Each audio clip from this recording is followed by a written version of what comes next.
देखिए, बिहार विधानसभा सत्र के दौरान जो है शराबबंदी खूब गूंजा, ये मुद्दा खूब उठा। लेकिन छपरा के एक शराब कांड ने फिर से बिहार सरकार की पोल खोल दी, बिहार में शराबबंदी की पोल खोल दी। हमारे साथ पूर्व आईपीएस अधिकारी अमिताभ कुमार दास हैं। बिहार विधानसभा का जब सत्र चल रहा था तो शराबबंदी का मुद्दा खूब गूंजा, खूब उठाया और सत्ताधारी दल के एक विधायक ने कहा कि इसकी समीक्षा होनी चाहिए थी और शराबबंदी की पोल फिर से खुली है, छपरा के एक शराब कांड खुली। देखिए, शराबबंदी की पोल तो रोज रोज खुल रही है, लेकिन पलटू राम तो होशो हवास में ही नहीं है। वो तो समृद्धि यात्रा पर निकल गए हैं और बात बना रहे हैं। तो अभी जो आप बात कर रहे हैं, कल की ये बात है, उससे 5 लोग मर गए हैं जहरीली शराब से छपरा में, और बहुत दुख की बात है। और ऐसा कांड पहली बार नहीं हुआ है। देखिए, इस साल शराबबंदी के 10 साल बीत रहे हैं। 2016 में ही शराबबंदी हुई थी, अभी 26 में हम बात कर रहे हैं।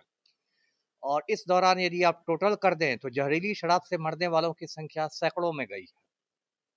और पलटू राम इतनी बड़ी बड़ी बातें करते हैं कि हमने महिलाओं को राहत दिलवाई शराबबंदी करके, लेकिन सच पूछिए तो जहरीली शराब की वजह से सैकड़ों महिलाएं विधवा हो गई हैं बिहार में।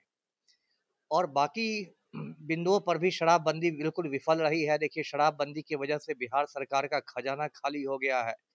हर साल 20,000 करोड़ रुपए के राजस्व का नुकसान सरकार को उठाना पड़ रहा है। इसके अलावा बिहार में एक बहुत बड़ा शराब माफिया का उदय हो गया है। और शराब माफिया से मिली भगत करके जो भ्रष्ट पुलिस अधिकारी हैं, भ्रष्ट पुलिसकर्मी हैं, वो माला माल हो रहे हैं, चांदी काट रहे हैं। इसके अलावा देखिए, बिहार की जो नई पीढ़ी है, नौजवान जो हैं, वो सूखे नशे की चपेट में आ गए हैं, गंजेड़ी बन के घूम रहे हैं या फिर सॉल्यूशन सूंघ रहे हैं। तो एक सूखे नशे की समस्या हो गई है। तो चारों तरफ मतलब शराबबंदी की विफलता की कहानी हम देख रहे हैं। और इसलिए विधानसभा के सत्र में भी इस पर हंगामा हुआ था। आरजेडी के एक एमएलसी है सुनील सिंह, उन्होंने तो यहाँ तक कह दिया था कि मैं विधानमंडल में शराब मंगवा के दिखवा सकता हूँ। और फिर ये कांड हुआ है। अभी भी सरकार को होश में आना चाहिए और शराबबंदी जो हुई है उसको विफल मानते हुए शराब को फिर से चालू किया जाना चाहिए। जी। क्या लग रहा है कि शराबबंदी हटाना क्यों नहीं चाह रही सरकार? क्योंकि लोग लगातार, सत्ता पक्ष के भी लोग लगातार कह रहे हैं कि शराबबंदी से काफी ज्यादा बिहार को नुकसान हो रहा है। लगातार लोगों की मौत हो रही है, युवा जो है सूखे नशे की ओर बढ़ रहे हैं। लेकिन उसके बावजूद भी ना सरकार समीक्षा करना चाह रही है या ना ही उस पर खोलने की कोई अनुमति देना चाह रही है।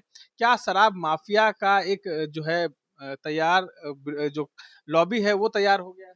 वही बात मैं बताना चाह रहा था कि शराब माफिया की सत्ता के गलियारे में पैठ हो गई है। और शराब माफिया इतनी शक्तिशाली हो चुका है, इतना ज्यादा, कि वो नहीं चाहता है कि शराबबंदी हटे, क्योंकि शराबबंदी यदि हटेगी तो फिर शराब माफिया की कमर खुद से खुद टूट जाएगी। तो शराब माफिया के दबाव में सरकार है। सच पूछे तो बिहार में तो सरकार माफिया ही चलाती है, चाहे वो शराब माफिया हो, बालू माफिया हो, भूमि माफिया हो, ट्रांसपोर्ट माफिया हो। और इस वजह से बिहार की ऐसी दुर्गति हो रही है। जी। तमाम चीजों को सुन रहे थे। देखिए, बिहार में शराबबंदी से काफी ज्यादा नुकसान हो, राजस्व के साथ साथ लोगों की जान के साथ भी खिलवाड़ हो रहा है। इन तमाम चीजों पर अपनी राय दे रहे थे पूर्व आईपीएस अधिकारी अमिताभ कुमार दास हैं हमारे साथ जुड़े हुए थे। इस तरह के तमाम अपडेट्स के लिए बने रहे इनसाइडर लाइव के साथ। धन्यवाद।